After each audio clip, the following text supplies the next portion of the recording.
Hi, my name is Mikkeller Bar. Within the last 10 years, I've created more than 600 beers, and now I'll show you where it all began. He's a phenomenon, and he has made it big.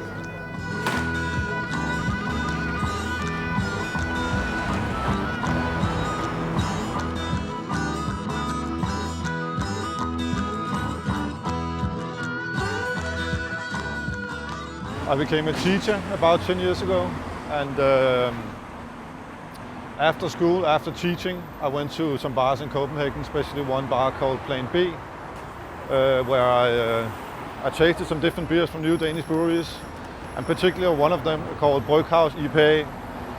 I thought it was really interesting because it had a lot of flavor that I've never tasted in beer before.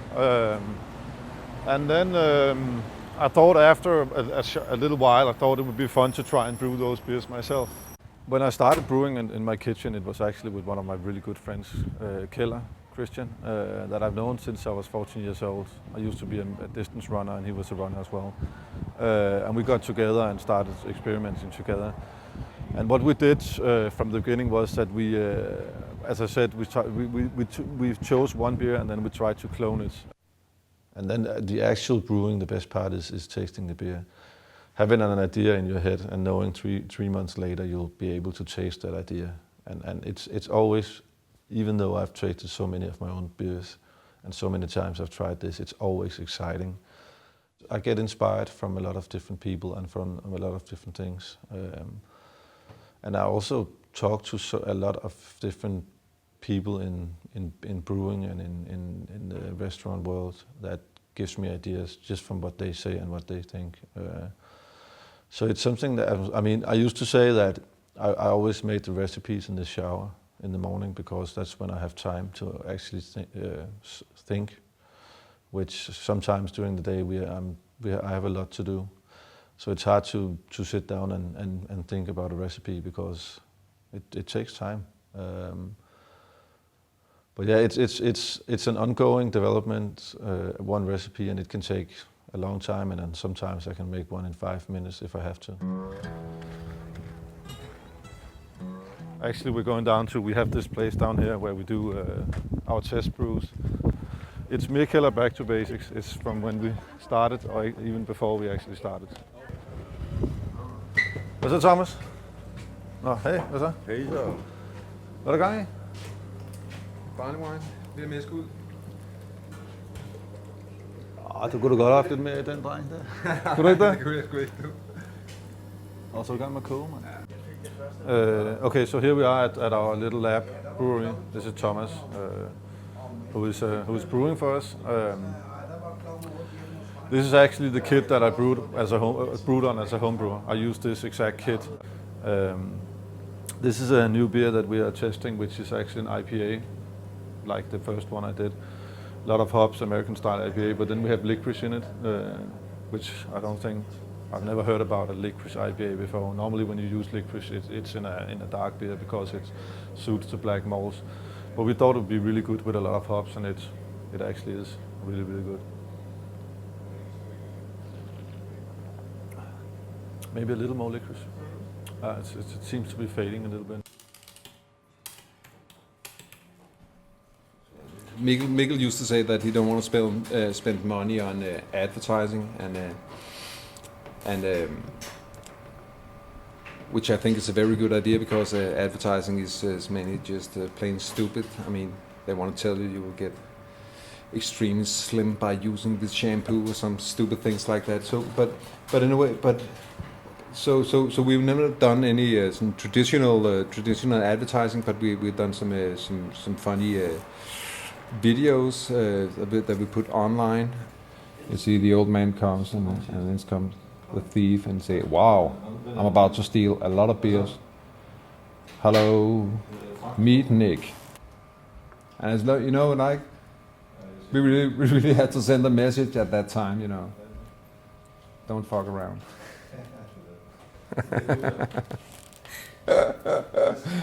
Yeah. Actually, when we started, we decided not to advertise because we didn't start Mikkeller to build a commercial brand. We started Mikkeller to make good beer and show people we made good beers.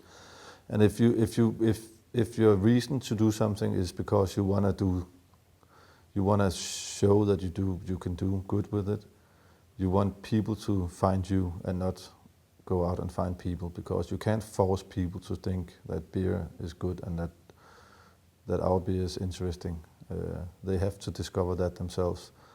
Actually, it's a brand that we never branded, so it's kind of strange to talk about it as a brand. I think it became a brand because we decided not to brand it, and that got people interested in it. The name, for example, we didn't choose to put our own names in the name of the brewery or in the name of the beer because we thought it would be good branding. We just did it because we had to figure out a name. But today I think it's a really, really good thing that my name and Keller's name is in the brand. Another thing that Mikkeller has done that is huge now is collaboration brews. So he does brews with like all his friends, and he makes new friends, asking them to brew a beer together. So these friends usually have their own breweries, so they make Mikkeller and that brewery beer, and that is like at the moment a huge thing in the worldwide brewing industry for the small breweries making these collab brews, because the brewers that brew together, they learn from each other. Of course, for that beer that they're brewing, they bounce ideas off each other. But at the end of the day, when their ways part, both usually have learned something from the other.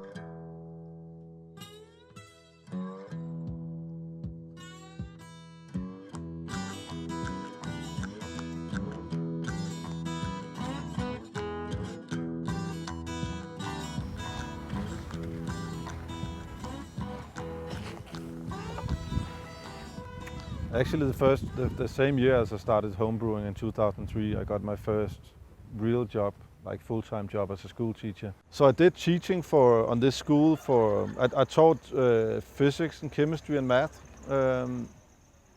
which is an obvious thing when you talk about brewing. And I actually did teach and brew on the side for quite a few years. I was homebrewing the first 3 years while I was teaching. So teaching during the week and then homebrewing with Christian and with Keller in the kitchen in the weekends. When Keller and I started commercially brewing in 2006, I didn't want to become a full-time brewer and make a living from brewing. I loved teaching at that school. I loved the kids. I loved my colleagues, and I wanted to be at that school teaching and then just brew beer next to it.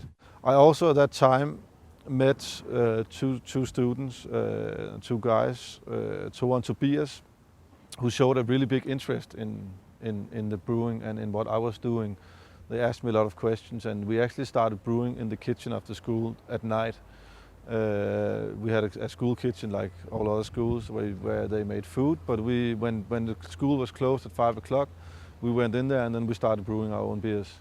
And we did that for a couple years. It was quite funny actually, because when everybody else went home, I stayed there with another teacher and then some of these kids, and we brewed during the evening and sometimes at night as well. In 2005, me and Mikkel, who was a teacher at this school, we were sitting at a school party together with my friend Tobias, spitting in a stale lager and talking about that there must be some way to get quality beer to the school parties. And we quickly found out that the only way to get quality beer to the school parties was to brew the beer ourselves. In 2010, I started we both started the brewery Toil in a commercial way. And when Mikkel heard that we wanted to do that, he insisted that the first brew we ever made was like a collaboration between Mikkeller and Toil, which became the overall Imperial IPA.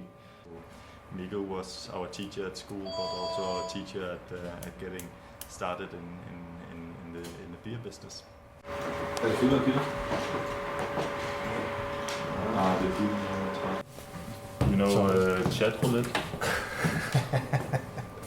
No, we're actually making a recipe for a beer that we're doing together. Toa has a brewery called Toa, and we're doing a collaboration beer. So with a brewery called Strunzo. no. No? Strunzo. So we're making a recipe with 8-9 different citrus fruits in it. It's going to be called Juice Bag. Get it? No. Juice bag. I know what people think of me because I hear it a lot. Because I have become a public person, or I mean, I'm not an actress or something like that. But I'm a person that people have an opinion about because I do something that people care about.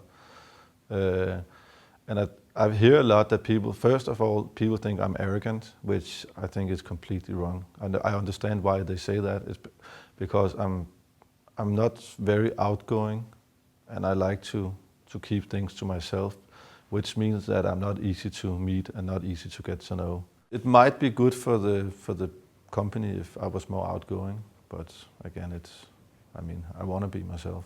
I can't change because of that. Then I have employees that are really outgoing and really good at meeting people, so I let them do it.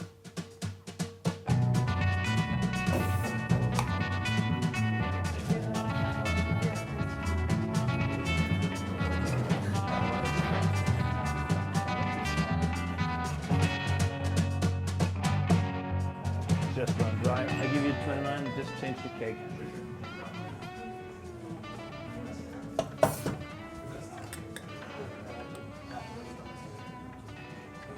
So this is the Beer Greg Brunch Weasel. It's Imperial Stout, pitch black as the night, with coffee, the world's most expensive coffee. It's fucking awesome. Here you get, Murat. Thank you. Give me 2 minutes. Yeah, sure. Take your time. You want to join me? Change the cake?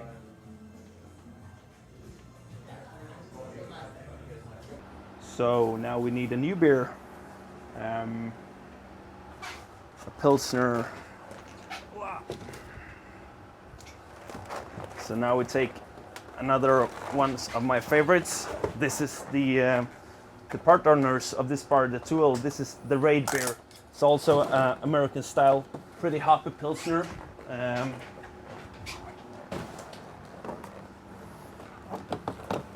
It's very hard to have a favorite in this place because we do so many good beers.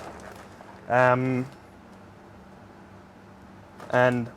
well, 40 taps, so there's always something for everybody. Even for those that doesn't like beer. But I think something that is in common for everybody that visit the Mikkeller bars is they're very open-minded and probably doesn't have to be very interested in beer, but they're very open-minded and willing to try new things. And a lot of the beers that we get, that we make or have here, it's pretty extreme beers sometimes, and you need an open mind to try new stuff. Beer that is like 15 or 18%, or even 1.4 or 0.3, that still tastes great. Mikkel, I don't know Mikkel that good, but as a boss, he's a very generous guy with a really tight schedule. I think people say I'm a good brewer or I make good beer because I do things that people don't expect, and I do things that have not been done before. And hopefully what I do tastes good as well.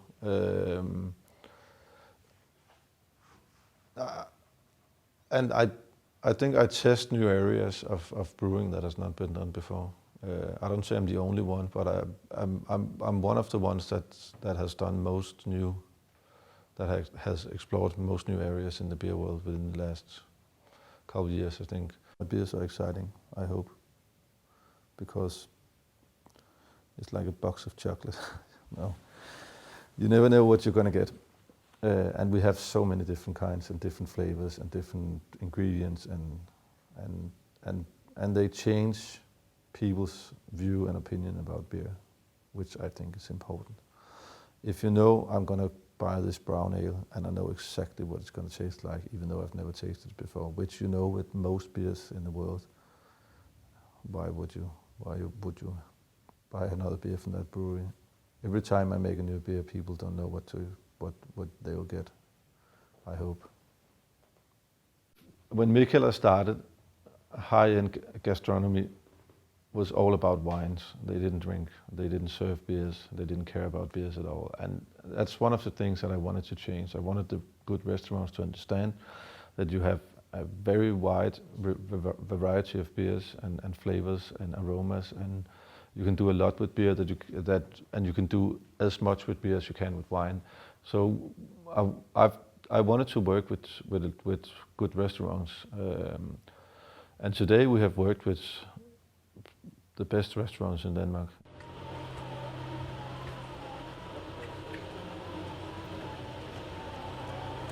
We got this bar, which is called, at that time was called Unas. Today it's called something else. And I started going here while studying to become a teacher in the late 90s. And what they did was that instead of just serving the regular Carlsberg that everybody else in Copenhagen was serving, they served foreign beer, which I thought was really interesting. You could come here and you could buy a bucket, like a bucket with ice and then 10 different foreign beers. And at one point they called this bar, because we came here so much and we spent so much money on those beers, they called us the Bucket Boys. So every time we walked into the bar, they just put a bucket with different beers on the table, and when we started drinking those. And then after a year or so, the owner came to me and asked me if I wanted a job there, because I was there all the time anyways. So I actually got hired there and I started working there as a bartender. And obviously, being on the other side of the counter, I had a lot more to say when getting the beers. So I actually started buying beers for this bar as well. So I could kind of choose what beers I wanted to buy, and I wanted to taste myself. And this is where I got my interest in beer. It's actually fun to think of, to talk about being a brewer, because I don't really brew that much. I design beers, I make recipes, and I work with people, but I'm not in an actual brewery very often, stirring the mash and stuff like that, because it's not something that I like actually. It's not that I dislike it, I just don't care about it. It's a manual job like a lot of other manual jobs. So it's fun to be called a brewer and not brewing that much actually.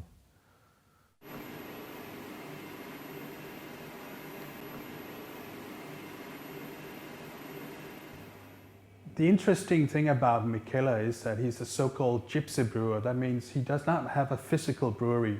He does not have tanks and kettles and stuff. So what he does usually is that he sends a recipe to a brewery that he trusts. You know, he has a handful of breweries all around the world that he works with. So he sends his recipe, and then the brewer at that brewery actually makes the beer according to that recipe. That's what a gypsy brewer is. When you don't have your own physical brewery, then you have to have a good imagination, because you cannot go into the brewery and test your recipes. So you have to have a good imagination and have good knowledge of how beer brewing works, to try to imagine how will this recipe come out as an actual physical beer. So also as a gypsy brewer like Mikkeller, you really have to trust the brewers you work with to make sure that they can actually produce the recipe that you've been sending them, and that what's the outcome is pretty close to what they planned it to be. Many brewers talk about balance in beer, how a beer needs to be harmonious and smooth and easygoing. Mikkeller says, fuck that, I don't give a shit. I want to go to the extremes, and I think that's quite funny and it's quite interesting, because only if you sort of question the standards, you can take things further. That goes with beer as with everything else in the world. I get the question a lot actually, why will I ever have my own brewery? And I'm pretty sure, again it's hard to say, but I'm pretty sure that I will never have my own production brewery. First of all, I don't care about it. Second of all, I don't know what will happen next year. If I build a big brewery, what if people don't like my beer next year? I can always go back to doing what I did before and not having to worry about it. I can close tomorrow and everything will be fine, which is a good position to be in, I think. Now we're going to the first Mikkeller Bar, which is in Vesterbro, Victoriagade.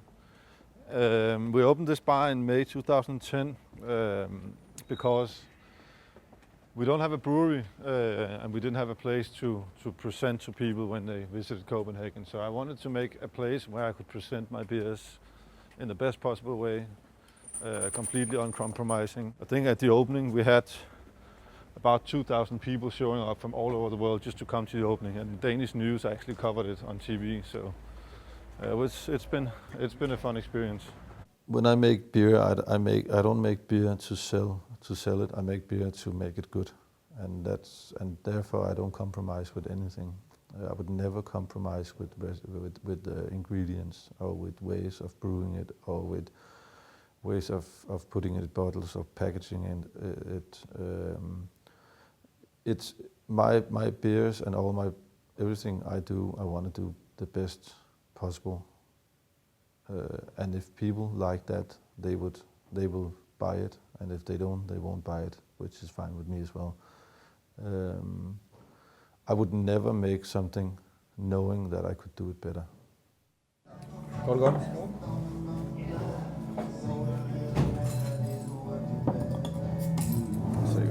Tak.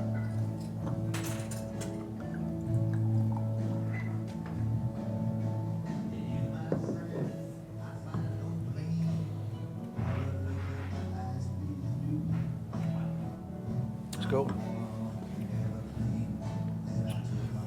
So this is Beer Geek Breakfast.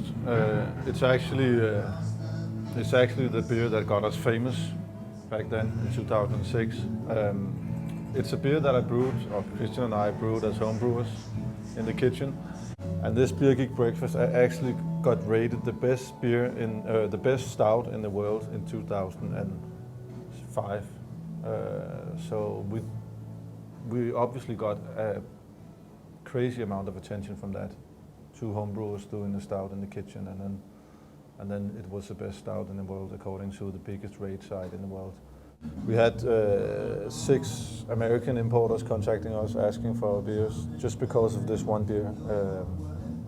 And we signed a contract with one of them without having any beer. So in 2007, in August 2007 actually, Christian or Keller, he just got a job as an editor for a music magazine, so he was really busy with that as well. So we decided that I would go on without Keller, that he would leave the company, and that I would just continue on my own. It was a matter of either him leaving or me doing something else, because we didn't want, as I said, we didn't want the same things and we didn't have the same ambitions.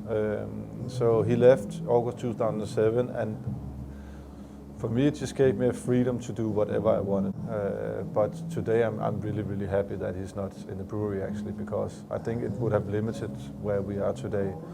I think it's because, as I've said earlier, I'm the kind of guy, when I start something, when I do something, I do it 100%, and I could not have done that with somebody else on the side. I'm sure. Of course, it's a little bit sad that we have been best friends for 15 years and now we don't see each other anymore. But I guess stuff like that happens, and I think we would have grown away from each other no matter what. No, I mean, when we started it, we didn't have an idea that it would be big, or that it would be any size, or that we would do this many beers or have this many employees. So no, I never expected it to be so Mikkeller to be as popular as it is today, and I never expected to be able to have a bar in San Francisco that is filled with people every day, and everybody talks about, and no, obviously not. It wasn't a plan. I guess it just happened.